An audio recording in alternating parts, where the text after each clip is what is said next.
This week on the 302, if you like the hit Netflix series The Crown, then you're going to love this behind-the-scenes look at costuming the Crown at Winterthur. No wardrobe malfunction here. The 302 has it all sewn up.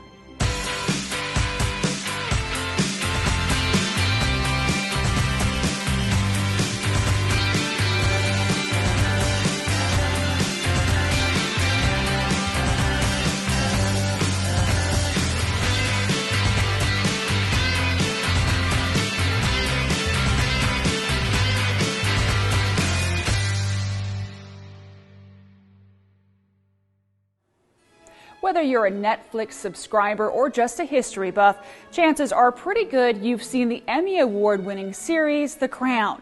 Today, we're going to take a behind-the-scenes look at the early life of Queen Elizabeth II at a new exhibition called Costuming the Crown at Winterthur Museum. I'm joined now by one of three of the curators, Kim Collison. Kim, thank you so much for joining us. Thank you for having me. This is an amazing exhibit. First of all, how did you guys get the idea for this?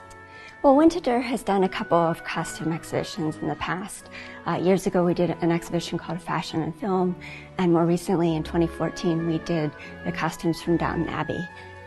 Both of those exhibitions taught us that our visitors like costumes very much. And so we wanted to do another one. Costumes are a great object to teach people how to relate to objects and how to learn history from them. And so it's a sort of a unique opportunity. This particular exhibition is really exciting because we were able to work with the costume designers. So it's really sort of a behind the scenes at making the costumes themselves and how they use those costumes to interpret history. So this is the first thing you see whenever you walk into the exhibition. Talk to me about what we're seeing. So we opened the exhibition talking about the coronation.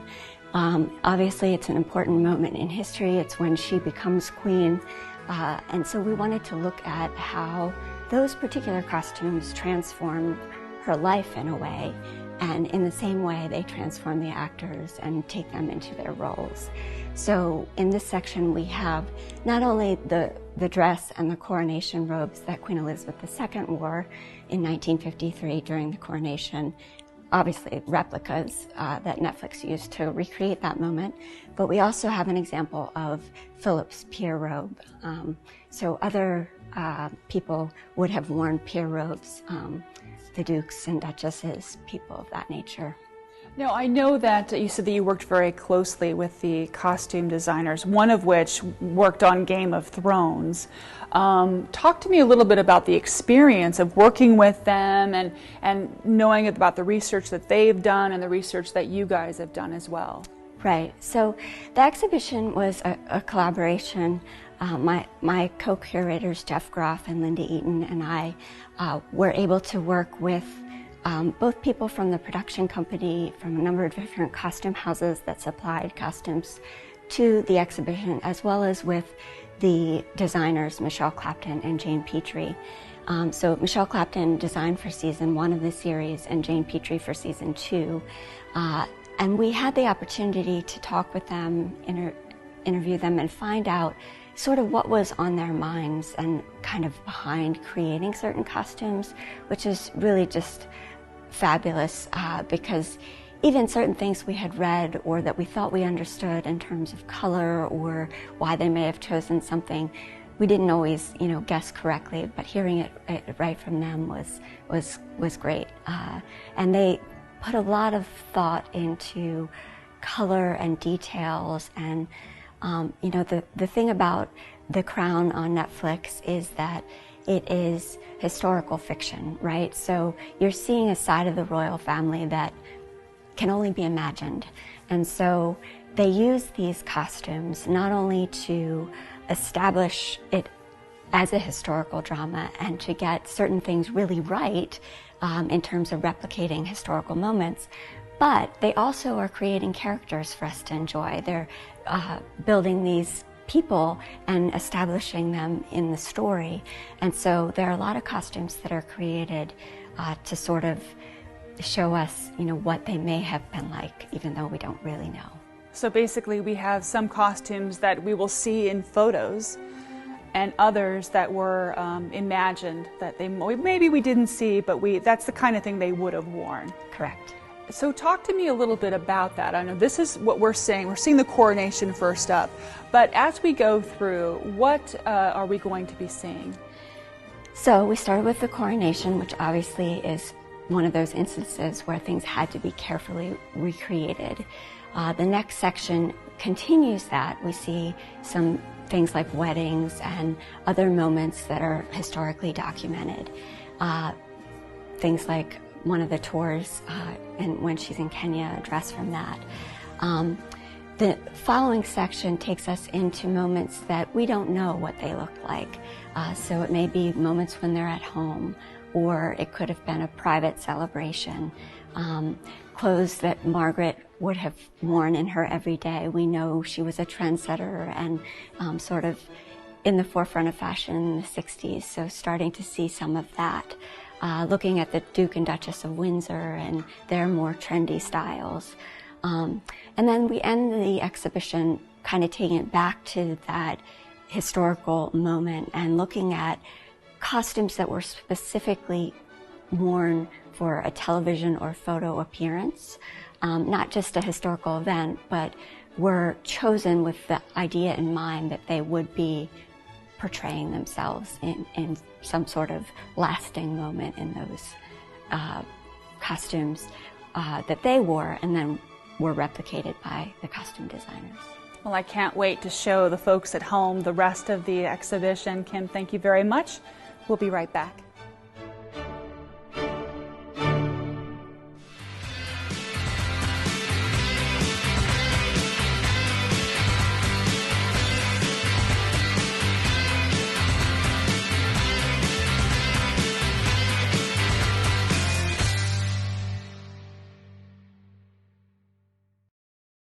I'm Kelly from Stitch House Brewery on Market Street, and we love the 302. Welcome back. We are in part 2, also known as Dressing the Part, and I'm joined by another curator, Jeff Groff. Jeff, thank you very much for joining us. Talk to me a little bit about what dressing the part means. Well, what we wanted to do is look at the costumes that they had to replicate very carefully. The costume designers said if they got it right with the wedding dresses, the military uniforms, they'd create enough trust that viewers, when they looked at creating character and the private moments, would find that all very believable too. Now, when we're looking at some of the military uniforms, they're not necessarily, they're costumes, but they're not. They're actual replicas of actual uniforms. Talk to me about the detail and the research that goes into this. They had an advisor, they called their sort of secret weapon, who had been part of the royal household, who knew every detail of the orders, the insignia, what the military uniforms should look like. Because they knew if they got that wrong, there was likely to be many people in the audience who would go, they have the ribbons in the wrong order. They were also fortunate, there's a company that we got these uniforms from called Angels, which dates to the 1840s, which did costumes for theater and movies later and TV, and they have over 1 million costumes. So they're the real source for the military uniforms, but just drawers and drawers of insignias of the Order of the Garter, Order of the Thistle, all the things that you need to put together an exacting uniform. Now, whenever we're talking about the Royal Navy, that's one thing, but there are also costumes of other people in high places. For instance, whenever the Queen goes to Kenya, she greets a chief, and he has a crown on it, and Philip says, "Oh, that's a great hat," and she says, "Oh, that's not a hat, that's a crown." Talk to me about getting something like that accurate. Yeah, and that's so important because they were trying to be very aware of all the nuances of status. If you think about in Britain, they're so careful in terms of every detail because people recognize it. They understand the code almost. It's the same thing in Kenya. And there were 6 or 7 chiefs of the different tribes that made up Kenya who are part of that scene. One of them, the Maasai chief, and he's the one who wears this elaborate feathered crown. And that is carrying the story along wonderfully. Philip says, "Nice hat," essentially, and the Queen corrects him, saying it's a crown, so Philip will understand the status of the man he's just met. Now, I know that one of the big draws is going to be the wedding dresses. Oh, yes. Queen Elizabeth's wedding dress and Margaret's. Can you talk to me a little bit first about Elizabeth's wedding dress and the significance? Yeah. So Elizabeth's wedding dress for her wedding in 1947 was a very elaborate one created by the designer Norman Hartnell, who did so many of the dresses for the royal family. And it has very elaborate embroidery and beadwork on it. And so this was another one where Michelle Clapton, who did that dress in season, wanted all the details right. So there were 6 embroiderers who spent 7 weeks doing the embroidery on it, particularly paying attention to the bodice, because that would be most seen in terms of being on camera. So doing that all right. What we also heard was that it was very heavy and it was very warm when they were filming. So Claire Foy really was a trooper, is how they explained it, to do so many takes for that. And Margaret's wedding dress? Margaret's wedding dress, it's interesting. Same designer, over a dozen years later, and so different in style, much more simple. And the interesting thing is, in some ways, Meghan Markle's dress reminds us more of Princess Margaret's, very sort of clean in lines. But Meghan Markle wanted to sort of pay homage to Queen Elizabeth, so on her veil, it's kind of copying the flowers of the Commonwealth, just like Queen Elizabeth's coronation gown had all the different symbols of the Commonwealth. So this really nice connection. Sure, all 3 gowns were just stunning, and everyone was just fascinated by what the royal women wear for their weddings and everything. And whenever you come in, I noticed that you have pictures of the actual event and then of the recreation from the series. Talk to me a little bit about that. Yeah, we really wanted people to have this point of reference because, as we've been saying, this is a window into history, drawing in and looking at how the costume designers and the set designers so carefully recreated things. So we wanted people to be able to look at the real Elizabeth, the real Margaret, and then look right over next to it to see how it was portrayed in the film. And it's very clear how successful they were that way. We also have a video in a little theater here of the coronation, the Crown's version of the coronation, mixed in with film clips from the actual coronation to show how that was all woven together. So there's just so much to see here as far as the exhibit, but we haven't shown everyone everything. Thank you, Jeff, very much for joining us, and we'll be right back. You're welcome.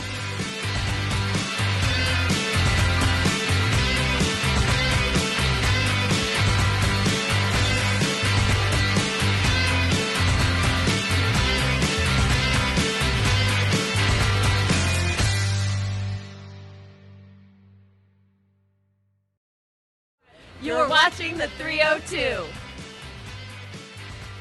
Welcome back. We are in the section of the exhibition called Creating Character. Now, Kim, what exactly are we going to see whenever we come into this room? So the Creating Character section is about the moments that are not historically documented. So this is where Peter Morgan, the writer of The Crown, imagines what the family may be like at home, or what their relationships may be, the things that we don't know for a fact. This is where the dramatization really comes in. So the costume designers had a little bit of license here to imagine what our characters and the historical figures would have worn in those moments. So there are things like what the Queen wore to the stables, for instance. We know she loves horses. But there are also costumes that sort of reflect personality. One of the things the costume designers do, for instance, is they make deliberate choices to make Margaret and Elizabeth different from one another. Margaret is a little bit freer in the costumes that she wears. One of the dresses that she wears has pockets, and designer Michelle Clapton describes that as, sort of fun-loving and free, and obviously something the Queen would not have had the luxury of wearing. We also see the Duke and Duchess of Windsor in this room, and some of the costumes that they're seen wearing at home. They are very much in the spirit of what the Duke and Duchess of Windsor were known to have worn, but the costume designers had a little bit of fun with interpreting those looks. We also see some of Margaret's sort of early 1960s looks. You know, she's very fashion forward, and some of my favorite costumes are those actually. They're fun and playful. Designer Jane Petrie actually talks about working with Vanessa Kirby, the actress that plays Princess Margaret, and choosing colors and some of those styles. One of the costumes is one that she wears at home when the decorators come to do their apartment, and she has her in a shirt with a matching scarf, and she describes how she was sort of playing as if she had a role in this decoration, where really she's not doing anything with her hands. She's just present. So there are a lot of fun things here. We also see how the designers establish the Queen in her role with the prime ministers in this room, sort of those moments at home where the prime minister comes for an audience with her. Early on in season 1, Michelle Clapton sets that up by creating what she calls a uniform for the Queen. So she has very similar suits that she wears, or dresses that she wears throughout that season, and it's sort of a way of kind of establishing this very young Queen in this important role that she has. In the season 2 of the show, we see that relaxed a bit. She still wears those suits. Jane Petrie creates some of those as well, but there are moments when she's with the Prime Minister that are a little bit more relaxed, and we see her sometimes in a skirt and a sweater and a blouse, which she often wears at home, always with her pearls. But her signature pearls, yes. Of course.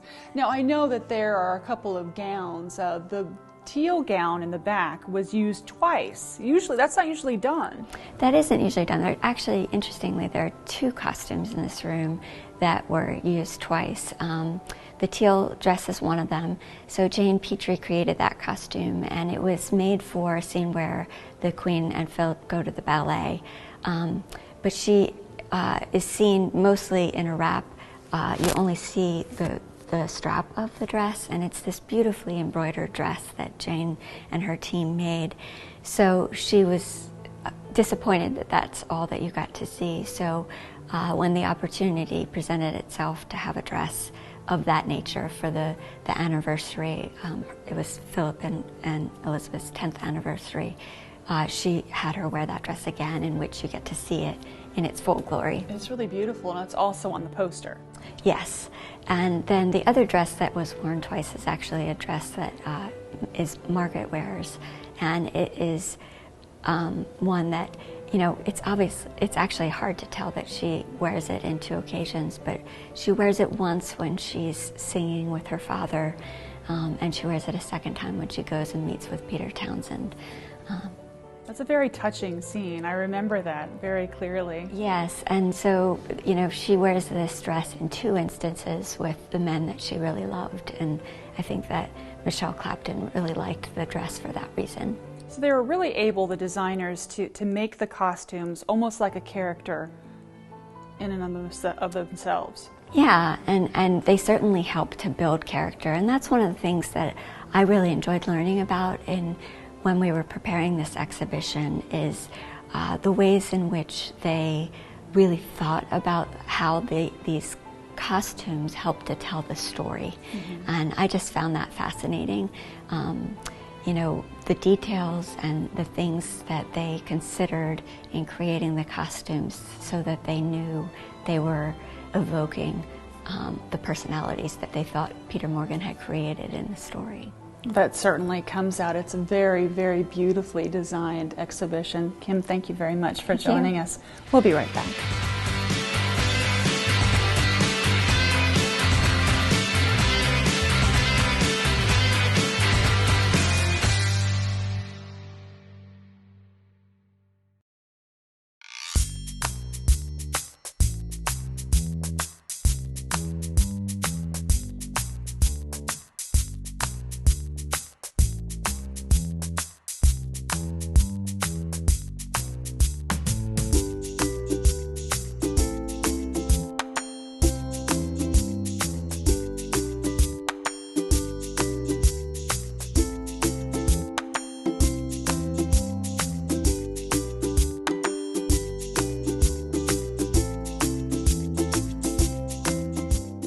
that'll do it for this week's episode of the 302.